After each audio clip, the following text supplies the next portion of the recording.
এখানে উপস্থিত আছেন আমার বিএনপির আহ্বায়ক নাসির তালুকদার, এখানে উপস্থিত আছেন আমার বিএনপির সদস্য সচিব মন্টু ভাই, এখানে উপস্থিত আছেন আমার আহ্বায়ক কমিটির সকল নেতৃবৃন্দ ও আমার যুবদলের নেতৃবৃন্দ, সবাইকে আসসালামু আলাইকুম।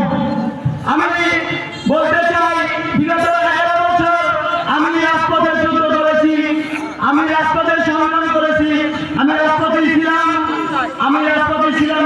আমার নেতৃবৃন্দ যারা আছে সবার মতে মোটামুটি কম বেশি সবাই ছিলেন।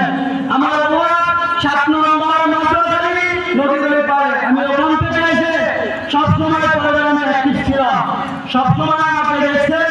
তো আমি আশা করি কবাইগ্রাম যুবদলের কমিটিতে মূল্যায়ন করা হয়। আমার সিনিয়র নেতৃবৃন্দের কাছে আশাবাদী, তারা